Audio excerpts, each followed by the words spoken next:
Κατευθυνόμενοι προς το Μαραθώνα και συγκεκριμένα στη Νέα Μάκρη, συναντάμε ταμπέλες που μας υποδεικνύουν ένα ακόμα ιστορικό προορισμό, το ιερό των αρχαίων Αιγυπτίων θεών.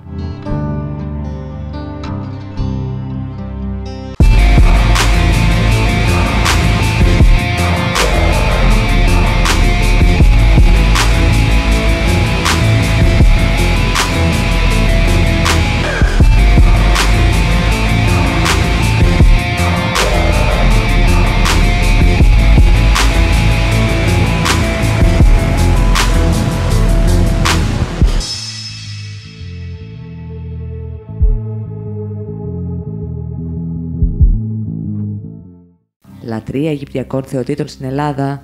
Βεβαίως. Και είναι λογικό αν σκεφτεί κανείς πως οι εμπορικές σχέσεις των Ελλήνων με τους Αιγυπτίους ήταν πολλές και συχνές, δεχόμενοι επιρροές πολιτισμικού μα και θρησκευτικού χαρακτήρα εκατέρωθεν.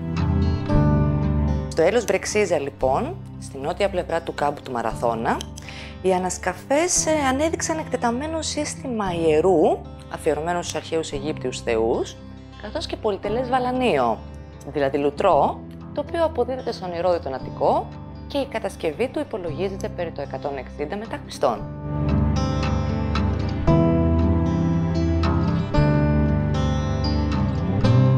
Ο χώρος που διάλεξε για την ανέγερσή του δεν είναι τυχαίος, καθώς πέρα από το γεγονός πως ο Μαραθώνας ήταν ο τόπος καταγωγής του μα και αγαπημένος του τόπος διαμονής, ο Ηρώδης θέλησε να μιμηθεί τον αυτοκράτορα Αδριανό, ο οποίος είχε ιδρύσει Σαραπείο στην τεχνητή νησίδα του τη Βόλη, έξω από τη Ρώμη, ο οποίος με τη σειρά του είχε θελήσει να αντιγράψει το Σαραπείο στην Κάνοπο, στο δέλτα του Νείλου.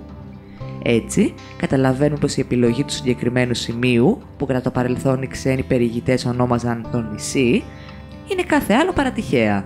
Όπως ήδη αναφέραμε, η λατρεία σε αυτό το ιερό είναι αφιερωμένη του θεό Σάραπη, την εξελληνισμένη μορφή του θεού Όσιρη, μα επίσης και στη θεά Ίσιδα, όπου στην ελληνική παράδοση βρίσκει ταύτιση με τη θεά Δήμητρα και με τη θεά Αφροδίτη.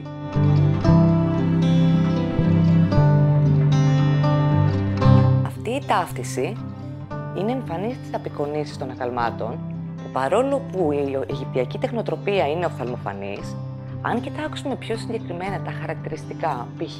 των μαλλιών, του προσώπου, έχουν έντονα τα χαρακτηριστικά της ελληνικής τεχνοτροπίας, όπως απεικόνιζαν τις θεότητες, καθώς βλέπουμε το άγαλμα εδώ της Ίσιδας, για παράδειγμα, να κρατάει στα χέρια της λουλούδια, ένα χαρακτηριστικό το οποίο απέδωσαν στην Ίσιδα χάρη στην ταύτισή της με τη θεά Αφροδίτη.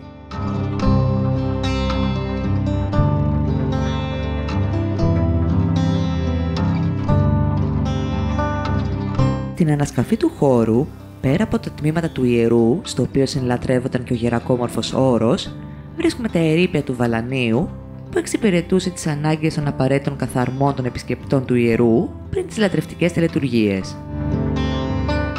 Τα αγάλματα που βλέπουμε σήμερα στο χώρο είναι αποκατεστημένα αντίγραφα αυτών που βρίσκονται στο Μουσείο του Μαραθώνα. Μεταφέρθηκαν εκεί για να σωθούν από σίγουρη φθορά και καταστροφή, η οποία θα προερχόταν από το έλος που βρίσκεται πίσω μας, από την πολύ κοντινή απόσταση με τη θάλασσα, καθώς και από την ίδια την ποιότητα των υλικών κατασκευής τους. Όπως αναφέραμε και στην αρχή, παρόλο που μας ακούγεται παράξενο, η ύπαρξη ενός ιερού αφιερωμένου σε αιγυπτιακές θεότητες στον ελλαδικό χώρο δεν είναι ούτε σπάνιο ούτε αξιοπερίεργο φαινόμενο.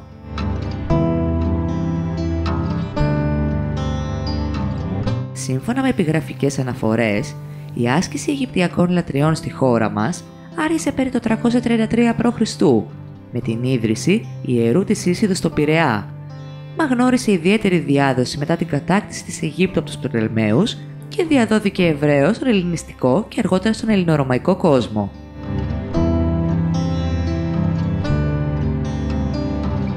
Ιερά αφιερωμένα στο Σάραπη και την Ίσιδα συναντάμε επίσης στη Δήλο, στο Δίον Πιερίας, στην αρχαία Μεσίνη και στη Γόρτινα της Κρήτης. Με μονομένους ναούς συναντάμε και στην Ερέτρια με τον ναό της Ίσιδος, μα και του Άμμονα Δία στην Καλιθέα Χαλκιδικής.